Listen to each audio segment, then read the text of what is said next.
नमस्कार, स्वागत है आप सभी का। आप देख रहे हैं सुबह 9 बजे। मैं हूं प्रीति। शुरुआत हेडलाइंस के साथ। दो फाड़ हो सकती है आम आदमी पार्टी। योगेंद्र और प्रशांत के समर्थन में आए विधायक देवेंद्र सहरावत। पार्टी ने दी असंतुष्टों के खिलाफ कार्रवाई की चेतावनी। यमन से भारतीयों को निकालने की कोशिशें तेज। राजधानी सना से 80 भारतीयों का दल जिबूती के लिए रवाना। वतन वापसी में भारतीय दूतावास कर रहा है मदद। सीरिया के दूसरे बड़े शहर इदलिब पर इस्लामिक स्टेट का कब्जा। सेना और विद्रोहियों के बीच गोलीबारी जारी। राष्ट्रपति असद का अमेरिका पर देश को कमजोर करने का आरोप। सायना नेहवाल बनी विश्व की नंबर 1 बैडमिंटन खिलाड़ी। राष्ट्रपति प्रधानमंत्री ने दी बधाई। इंडिया सुपर सीरीज का फाइनल आज। और विश्व कप में न्यूजीलैंड और ऑस्ट्रेलिया के बीच खिताबी मुकाबला शुरू। न्यूजीलैंड का टॉस जीतकर पहले बल्लेबाजी का फैसला।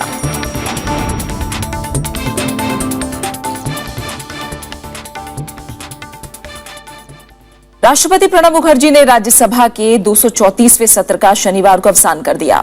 कल राज्यसभा सचिवालय की तरफ से जारी बयान में जानकारी दी गई है। इससे भूमि अधिग्रहण कानून में बदलाव से जुड़े अध्यादेश को दोबारा जारी करने का रास्ता साफ हो गया है। मौजूदा अध्यादेश की मियाद 5 अप्रैल को खत्म हो रही है। शुक्रवार को संसदीय मामलों की कैबिनेट कमेटी ने राज्यसभा के सत्रावसान करने से जुड़ी सिफारिश राष्ट्रपति के पास भेजने का फैसला किया था। राज्यसभा का मौजूदा सत्र 23 फरवरी से शुरू हुआ था। इसके बाद 20 अप्रैल से इस सत्र को फिर से शुरू होना था। संविधान के अनुच्छेद 123 में राष्ट्रपति को अध्यादेश जारी करने का अधिकार दिया गया है, लेकिन इसके लिए जरूरी है कि संसद या संसद के एक सदन का सत्र नहीं चल रहा हो। अध्यादेश जारी करने के लिए संविधान के तकनीकी पहलू से बचने के लिए केंद्र सरकार ने राज्यसभा के मौजूदा सत्र का सत्रावसान करने का फैसला किया है।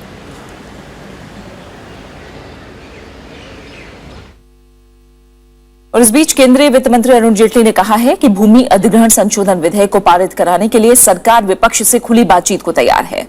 वित्त मंत्री ने कल वाराणसी में कहा कि यह मुद्दा सरकार के लिए कोई प्रतिष्ठा का विषय नहीं है।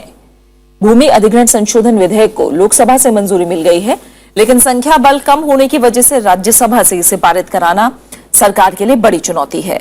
2013 के कानून में बदलाव को विपक्षी दल सरकार की जिद बता रहे हैं। विपक्षी दलों ने साफ कर दिया है कि इस कानून में बदलाव की किसी भी कोशिश का विरोध किया जाएगा। एक ही सेशन है, इसको बंद करके फिर से अध्यादेश ले आए, ये बहुत ही गैर जनतांत्रिक रास्ता है। ये गलत है। Making any amendments to these cardinal points, if they are reintroducing it, repromulgating it, that will be questioning the wisdom of the common man and the farmer, and they will have to pay a big price for that. वहीं कांग्रेस अध्यक्ष सोनिया गांधी ने कहा है कि कांग्रेस किसी भी सूरत में NDA के भूमि बिल का समर्थन नहीं करेगी।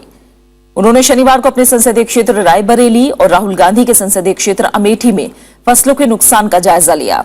कांग्रेस अध्यक्ष ने पीड़ित किसानों के लिए तुरंत मुआवजे की मांग भी की है। बेमौसम बारिश और ओलावृष्टि से पीड़ित किसानों का दर्द बांटने कांग्रेस अध्यक्ष सोनिया गांधी शनिवार को अपने संसदीय क्षेत्र रायबरेली पहुंची। यहां उन्होंने पीड़ित किसानों की समस्याएं सुनी। यहाँ हमारे लोग यहाँ पूरी फसल बर्बाद हो गई है। सोनिया जी आई थी, उन्होंने बोला कि हम अभी भेजाएंगे कार्यकर्ताओं को, वो देख सरकार से राहत दिलाएंगे और यहाँ सरकार से बात करेंगे, हम फिर वापस भेजेंगे। परेशान है तो सर्वे जल्दी से जल्दी हो और फिर सही मुआवजा उन लोगों को मिले। हम बात करेंगे सरकार से। इसके अलावा सोनिया गांधी ने बछरावा में हुए रेल हादसे में मारे गए लोगों के परिजनों से भी मुलाकात की। मैं उन लोगों के वहाँ भी गई हूँ ना संवेदना प्रकट करने के लिए। शायद उन लोगों को भी थोड़ा बहुत कुछ मिला। आगे भी हम बात करेंगे मिनिस्टर साहब से। एक दिन के इस दौरे में कांग्रेस अध्यक्ष ने अमेठी में भी फसलों के नुकसान का जायजा लिया। पिछले हफ्ते उन्होंने लगातार 2 दिन दौरा करके राजस्थान और हरियाणा के किसानों से मुलाकात की थी। Bureau report, Rajya Sabha TV. आम आदमी पार्टी की राष्ट्रीय परिषद की बैठक में शनिवार को भारी हंगामे के बाद आखिरकार योगेंद्र यादव और प्रशांत भूषण को राष्ट्रीय कार्यकारिणी से बाहर का रास्ता दिखा दिया गया। निकाले गए नेताओं ने इसे लोकतंत्र की हत्या करार दिया और पार्टी संयोजक अरविंद केजरीवाल पर अराजकता के आरोप लगाए हैं। पार्टी ने इन आरोपों को नकार दिया है। इस बीच मेधा पाटेकर ने भी आम आदमी पार्टी से इस्तीफा दे दिया। वहीं पार्टी के आंतरिक लोकपाल एल रामदास ने कहा है कि वो पद नहीं छोड़ेंगे। इस बीच पार्टी विधायक देवेंद्र सहरावत ने घटनाक्रम का विरोध किया है। पीएसी से निकाले जाने के बाद योगेंद्र यादव और प्रशांत भूषण को 21 सदस्यीय राष्ट्रीय कार्यकारिणी से भी हटा दिया गया। दिल्ली के कापासेड़ा में राष्ट्रीय परिषद की बैठक में पार्टी के इन दोनों संस्थापक सदस्यों के साथ अजीत झा और प्रोफेसर आनंद कुमार को भी कार्यकारिणी से निकालने का फैसला हो गया। निकाले गए नेताओं ने केजरीवाल समर्थकों पर मारपीट और बोगस वोटिंग करने का भी आरोप लगाया। मैं जानता हूं हमारी पार्टियों की मीटिंग हमेशा वॉलंटियर कंडक्ट करते हैं। आज हॉल में एक व्यक्ति नहीं था जिसको हम पहचानते थे। प्रोफेशनल बॉक्सेस लगाए गए थे हॉल के अंदर, और जैसे ही इन्होंने रमजान चौधरी ने कहा दोनों की बातें सुन लीजिए, इनको घसीटते हुए हॉल से बाहर लेके गए। कल जो अरविंद का जो स्टिंग आया जिसमें वो कह रहे हैं कि इन लोगों को लात मार के बाहर निकाल दिया जाना चाहिए, उसी पूरी प्रक्रिया का आज षड्यंत्र इस नेशनल काउंसिल की मीटिंग में रचा गया। राष्ट्रीय परिषद में 247 सदस्यों ने चारों नेताओं को निकालने का समर्थन किया, जबकि विरोध में सिर्फ 8 वोट पड़े थे। केजरीवाल समर्थक गुट ने इन आरोपों से इनकार किया है। राष्ट्रीय परिषद ने सामूहिक रूप से कोई फैसला लिया है और 247 लोगों के सिग्नेचर हैं। 8 लोगों ने खिलाफ, वहां पे बैठे हुए लोगों ने उनके पक्ष में भी वोट दिया है। 8 लोगों ने, तो अगर वो 8 लोग हमारे किसी दबाव में होते और जैसा वो बता रहे बाउंसर और मारपीट हम कर रहे हैं, 8 लोगों ने उनके पक्ष में वोट दिया। राष्ट्रीय परिषद की बैठक से ठीक पहले पार्टी के आंतरिक लोकपाल एडमिरल रामदास को भी हटा दिया गया था। इस बीच मेधा पाटकर ने योगेंद्र यादव और प्रशांत भूषण का बचाव करते हुए पार्टी से इस्तीफे का ऐलान कर दिया। और जिस प्रकार की एक निर्णय प्रक्रिया न्यूनतम रूप से किसी भी संगठन में होनी चाहिए और एक दूसरे के आरोप जाहिर रीति से गंदे कपड़े धोने जैसे सामने नहीं आने चाहिए, वो किसी से भी हासिल नहीं की गई। ये दुखद बात है। समाज सेवी अन्ना हजारे ने पार्टी के भीतर खींचतान को जहां समझ से परे बताया है, तो वहीं विपक्षी दलों को केजरीवाल पर निशाना साधने का मौका मिल गया है। ये उनका अंदरूनी मामला है, उसमें हम क्यों जाना है। जो वायदे इन्होंने दिल्ली वालों से पार्टी बनाते समय और चुनाव लड़ते समय किए थे, वो सब झूठ साबित हुए। पार्टी में इन चारों लोगों को बाहर का रास्ता दिखाया गया है। ये कोई नई घटना नहीं है, पहले से ही था कि जो भी पार्टी में सुप्रीमो के खिलाफ अपना मत रखेगा या मत भिन्नता रखेगा, तो निश्चित रूप से उसको पार्टी से बाहर का रास्ता दिखा दिया जाएगा। ये आने वाला वक्त बताएगा कि क्या पार्टी टूटेगी या फिर नया दल बनेगा। हालांकि दिल्ली में बमुश्किल 1.5 महीने पुरानी आम आदमी पार्टी की सरकार के दौरान तमाम स्टिंग ऑपरेशन से लेकर असंतोष और बयानबाजी पार्टी के भीतर देखने को मिली है। अनु दीवान के साथ विपिन चौहान, राज्यसभा टीवी। बिहार के मुख्यमंत्री नीतीश कुमार ने कहा है कि जनता दल परिवार का विलय जल्द होगा। इसके मद्देनजर जल्द ही एक बैठक होगी। इससे पहले 27 मार्च को जनता दल परिवार की दिल्ली में अहम बैठक हुई थी, जिसमें जेडीयू अध्यक्ष शरद यादव, नीतीश कुमार, आरजेडी प्रमुख लालू प्रसाद यादव और समाजवादी पार्टी के मुखिया मुलायम सिंह यादव ने शिरकत की थी। बैठक में भूमि बिल के विरोध में साझा रणनीति बनाने पर भी चर्चा हुई थी। तो ये बातचीत हुई, फिर उनको बात करनी है देवेगौड़ा जी से और चौटाला जी से, तो ये सब बात कर लेंगे वो, और बहुत जल्द अगली बैठक की तारीख तय होने वाली है, जिसमें सब कुछ अंतिम रूप में सामने आएगा। मिजोरम के राज्यपाल अजीज कुरैशी को हटा दिया गया है। पश्चिम बंगाल के राज्यपाल केसरीनाथ त्रिपाठी को मिजोरम के राज्यपाल का अतिरिक्त प्रभार दिया गया है। राष्ट्रपति भवन से जारी प्रेस विज्ञप्ति के मुताबिक राष्ट्रपति प्रणब मुखर्जी ने कुरैशी को मिजोरम के राज्यपाल का पद छोड़ने को कहा है। अजीज कुरैशी इससे पहले उत्तराखंड के राज्यपाल थे। उन्होंने केंद्र में नई सरकार बनने के बाद खुद पर पद छोड़ने का दबाव बनाने का आरोप लगाया था और राज्यपालों को पद से हटाने की कोशिशों को सुप्रीम कोर्ट में चुनौती दी थी। उनका कार्यकाल मई 2017 तक का था। अंतरिक्ष विज्ञान के क्षेत्र में इसरो ने कल एक बड़ी कामयाबी हासिल कर ली। शनिवार को आंध्र प्रदेश के श्रीहरिकोटा से स्वदेशी नौवहन उपग्रह IRNSS-1D का प्रक्षेपण सफल रहा। PSLV C-27 की मदद से हुए इस प्रक्षेपण के बाद भारत के पास अब अमेरिका के GPS की तर्ज पर अपना नेविगेशन सिस्टम होगा। IRNSS-1D स्वदेशी नौवहन प्रणाली के तहत प्रक्षेपित किए जाने वाले 7 उपग्रहों की श्रृंखला का चौथा उपग्रह है। इसरो मार्च 2016 से पहले बाकी उपग्रहों का प्रक्षेपण पूरा करने की योजना बना रहा है। श्रीहरिकोटा के सतीश धवन अंतरिक्ष केंद्र से PSLV C-27 की इस उड़ान के साथ भारत ने IRNSS श्रृंखला के चौथे नेविगेशन सैटेलाइट का प्रक्षेपण कर दिया। Indian regional navigation satellite system यानी IRNSS-1D से भारत ने उपग्रह आधारित GPS प्रणाली की दिशा में एक कदम और आगे बढ़ा दिया है। इसरो ने इसे बड़ी कामयाबी बताया है। Let me congratulate the entire ISRO team for the 28th successful consecutive PSLV mission, which has put the IRNSS-1D, the fourth of the navigation constellation satellite, into orbit successfully. 1425 kilo वजनी IRNSS-1D का navigation दायरा 1500 kilometre होगा। IRNSS श्रृंखला के 3 उपग्रह पहले ही प्रक्षेपित किए जा चुके हैं, जिससे उपभोक्ताओं को GPS की तर्ज पर दिशा और स्थान की सटीक जानकारी हासिल हो सकेगी। इसके अलावा यातायात, नौवहन, आपदा प्रबंधन के साथ सैन्य इस्तेमाल में भी इस प्रणाली का उपयोग होगा। जानकारों के मुताबिक अमेरिकी GPS पर भी हमारी निर्भरता खत्म होगी।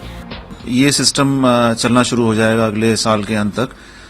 तो जितने भी हमारे जीपीएस के हम जहां यूज करते हैं उनको, या मिलिट्री पर्पस के लिए या सिविल पर्पस के लिए, तो उस पूरे के पूरा डेटा पे हमारा ही अधिकार होगा और हम लोग ही उसको पूरी तरह से यूज कर पाएंगे। IRNSS-1D 10 साल तक काम करेगा और इसे भूस्थैतिक कक्षा में स्थापित किया जाएगा। इसरो इससे पहले IRNSS श्रृंखला के 3 उपग्रहों का प्रक्षेपण कर चुका है। IRNSS-1A का जुलाई 2013 में, 1B का अप्रैल 2014 में और अक्टूबर 2014 में IRNSS-1C को सफलतापूर्वक छोड़ा गया था। इन 4 के प्रक्षेपण के बाद इसी सीरीज के 3 और उपग्रहों के प्रक्षेपण का कार्यक्रम है। अरुणा ठाकुर के साथ ब्यूरो रिपोर्ट, राज्यसभा टीवी। भारतीय अंतरिक्ष अनुसंधान संगठन यानी इसरो सार्क देशों के लिए उपग्रह पर काम कर रहा है। परियोजना को अंतिम रूप देने के लिए इसरो की सार्क देशों के साथ बातचीत जारी है। श्रीहरिकोटा में नेविगेशन सैटेलाइट के कामयाब परीक्षण के बाद इसरो के चेयरमैन AS किरण कुमार ने कहा कि सार्क देशों के साथ उपग्रह के इस्तेमाल को लेकर बातचीत हो रही है और बहुत जल्द ही उपग्रह के सिस्टम पर फैसला कर लिया जाएगा।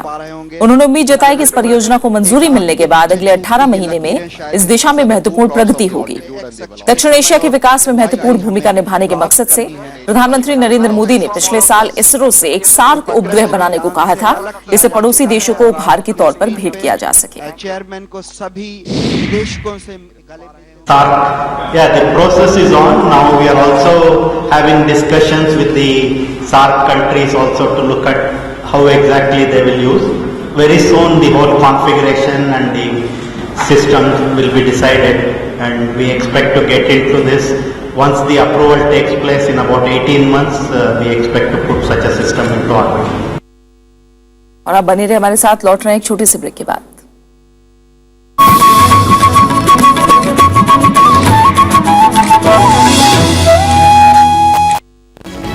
क्या वाकई मोबाइल टावर्स के रेडिएशन खतरे की तरफ संकेत करते हैं? WHO की जो पब्लिक एडवाइजरी है, it says that it is safe to use. Future date में कैंसर होने की संभावना से उन्होंने इनकार नहीं किया।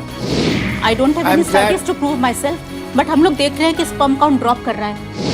अगर आप 2 या 3 केले खाते हैं तो आपको ज्यादा रेडिएशन हो जाता है बिकॉज ऑफ पोटेशियम 14 जो बनाना केले में होते हैं। Health is my fundamental right granted by the Constitution of India and we shall have it. देखिए सरोकार सिर्फ राज्यसभा टेलीविजन पर। नी मैं वारी जावा नी दिल हारी जावा मैनू रंग दे सुहालाल वे असा लालिया असा लाल। आवाज और लहजे की मिठास, जान दे सदके यार वे तेरी जान दे सदके यार। विदेशों में भारतीय कला संस्कृति को मकबूल करने में बनाया जिन्होंने अपना एक अलग मकाम। अमेरिका में बहुत सारे हिंदुस्तानी बसे हुए हैं, बहुत मिस करते हैं वतन को। तो जब उन्हें वक्त मिलता है, अपॉर्चुनिटी मिलती है गजल के प्रोग्राम, सूफी के प्रोग्राम सुनने में, तो बेहद खुश होते हैं। इश्क तेरे मिलिए शख्सियत में मशहूर और मारूफ गायिका वत्सला मेहरा से शनिवार रात 10:30 बजे और रविवार सुबह 11 बजे सिर्फ राज्यसभा टीवी पर।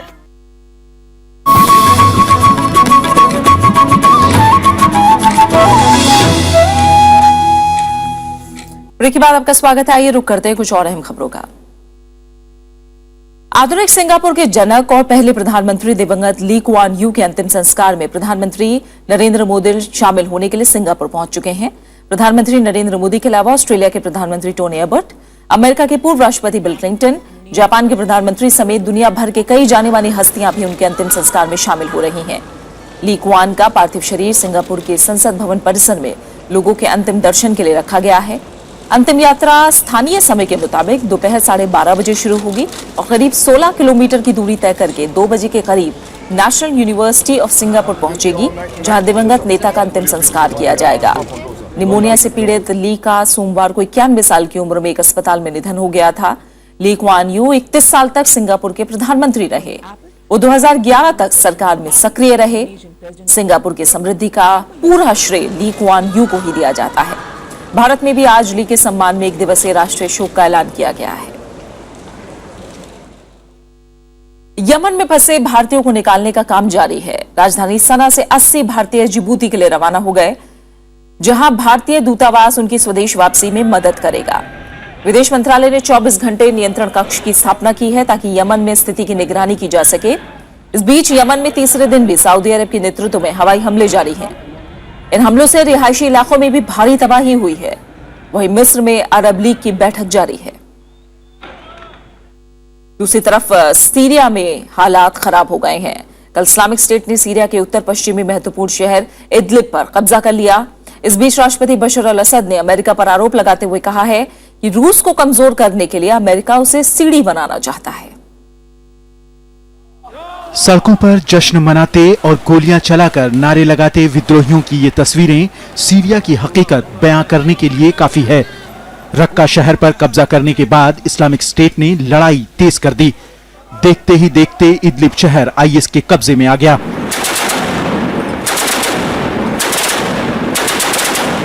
लेकिन इस जश्न के पीछे छिपी दहशत की इस तस्वीर को देखिए। लोगों के पलायन के विभत्स दौर के बीच इस बच्ची ने अपने दोनों हाथ ऊपर उठाए हैं। बच्ची के दोनों हाथ ऊपर उठाने का कारण यह है कि जब कैमरामैन ने तस्वीर उतारने के लिए बच्ची पर कैमरे से निशाना साधा, तब उसे लगा कि कैमरा बंदूक है और बच्ची ने अपने दोनों हाथ उठाकर कैमरामैन के सामने सरेंडर कर दिया। इस बीच हालात बिगड़ते देख राष्ट्रपति बशर अल असद ने अमेरिका से बातचीत के संकेत दिए हैं। असद ने कहा कि वे देश की संप्रभुता की कीमत पर कोई समझौता नहीं करना चाहते। असद ने आरोप लगाया कि अमेरिका रूस को कमजोर करने के लिए सीरिया और यूक्रेन को कठपुतली की तरह उपयोग करना चाहता है।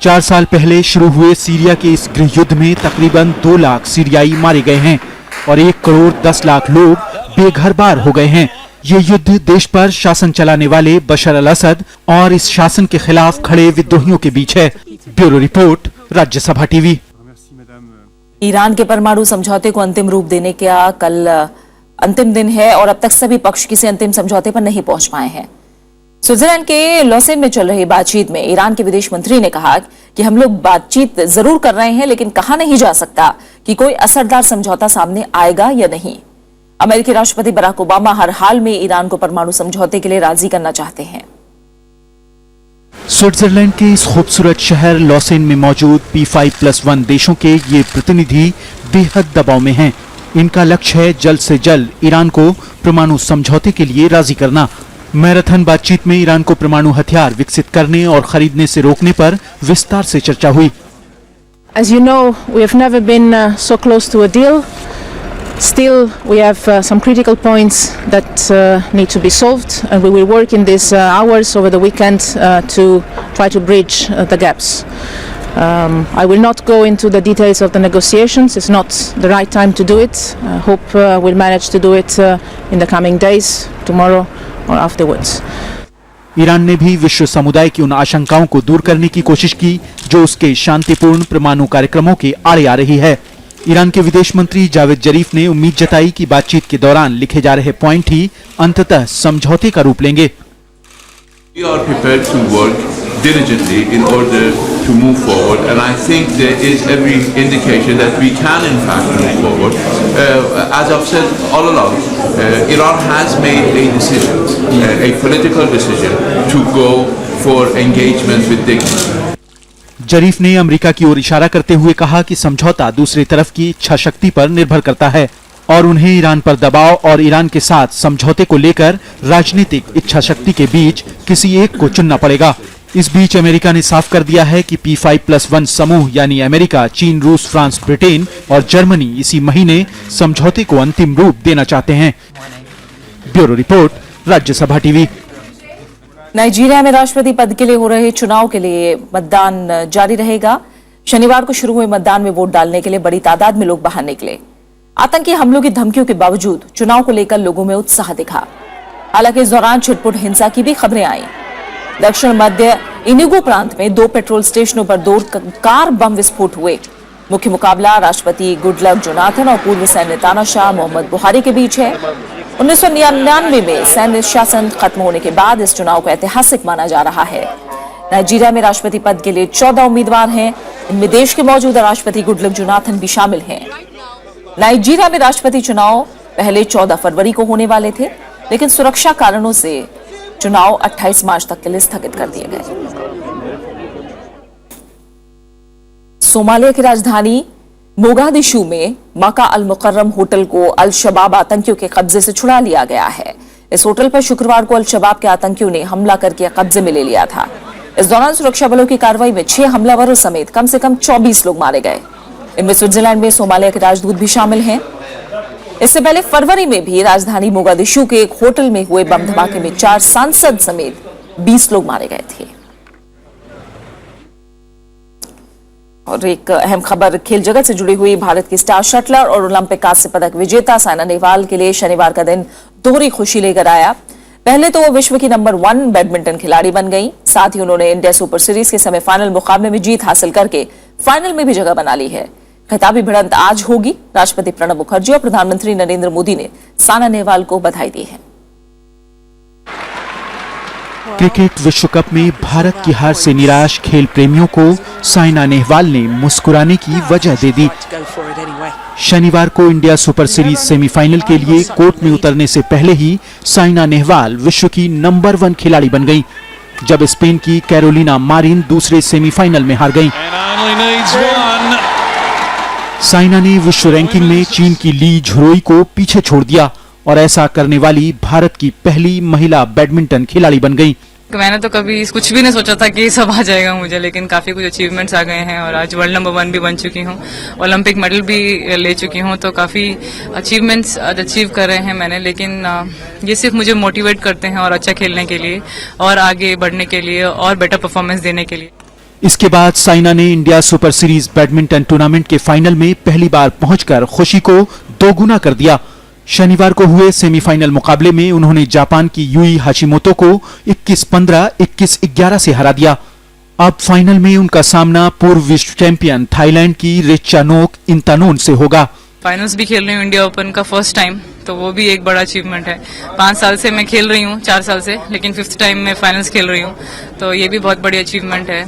वहीं इस टूर्नामेंट के पुरुष वर्ग में स्विस ओपन जीतने वाले दुनिया के 4थे नंबर के खिलाड़ी किदाम्बी श्रीकांत ने चीनी क्वालिफायर शू सोंग को 21-16, 21-13 से हरा दिया। आज फाइनल में उनका सामना डेनमार्क के विक्टर एक्सेलसेन से होगा। Bureau report, Rajya Sabha TV. और बात क्रिकेट की करें तो वनडे क्रिकेट में दुनिया का सिरमौर बनने के लिए ऑस्ट्रेलिया और न्यूजीलैंड के बीच मुकाबला जारी है।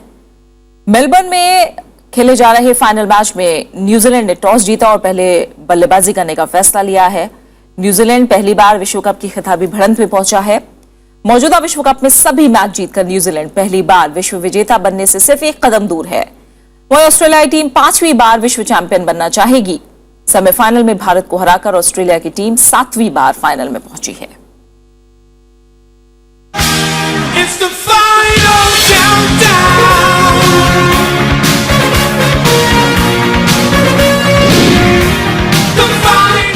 वर्ल्ड कप क्रिकेट की खिताबी जंग, मेलबर्न में महामुकाबला,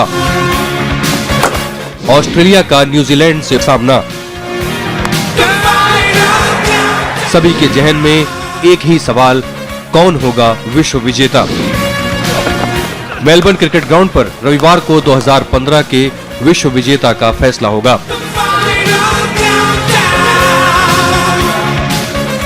लगातार 8 मैचों में जीत के साथ न्यूजीलैंड खिताबी जंग में पहुंचा है। इतना ही नहीं, उसने ऑस्ट्रेलिया को लीग मैच में शिकस्त दी है। वहीं ऑस्ट्रेलिया ने फाइनल तक का सफर 6 मैच जीतकर पूरा किया है। विश्व कप के इतिहास पर नजर डालें तो दोनों टीमों के बीच 9 बार आमना सामना हुआ है, जिसमें 6 मैच ऑस्ट्रेलिया ने तो 3 मैच न्यूजीलैंड ने जीते हैं। वहीं कंगारुओं की सरजमी पर न्यूजीलैंड ने अब तक 11 मैच खेले हैं, जिसमें से 4 में उसे जीत और 5 में हार का सामना करना पड़ा है, जबकि 2 मैच बेनतीजा रहे हैं। खिताबी भिड़ंत से पहले ऑस्ट्रेलियाई कप्तान माइकल क्लार्क ने वनडे मैचों से संन्यास का ऐलान किया है। Bureau report, Rajya Sabha TV. New Zealand पहले बल्लेबाजी कर रहा है और शुरुआती सफलता भी ऑस्ट्रेलिया के हाथ लग गई है। 1 विकेट न्यूजीलैंड का गिर चुका है। फिलहाल 19 रन हुए हैं। 20 रन अब बताते बताते हो गए और 5.5 ओवर पूरे हो चुके हैं। आइए अब आखिर में एक नजर डाल लेते हैं हेडलाइंस पर। दो फाड़ हो सकती है आम आदमी पार्टी, योगेंद्र और प्रशांत के समर्थन में आए विधायक। देवेंद्र सहरावत, पार्टी ने दी असंतुष्टों के खिलाफ कार्रवाई की चेतावनी। यमन से भारतीयों को निकालने की कोशिशें तेज, राजधानी सना से 80 भारतीयों का दल जिबूती के लिए रवाना। वतन वापसी में भारतीय दूतावास कर रहा है मदद। सीरिया के दूसरे बड़े शहर इदलिब पर इस्लामिक स्टेट का कब्जा, सेना और विद्रोहियों के बीच गोलीबारी जारी। राष्ट्रपति असद का अमेरिका पर देश को कमजोर करने का आरोप। साइना नेहवाल बनी विश्व की नंबर 1 बैडमिंटन खिलाड़ी। राष्ट्रपति प्रधानमंत्री ने दी बधाई। इंडिया सुपर सीरीज का फाइनल आज।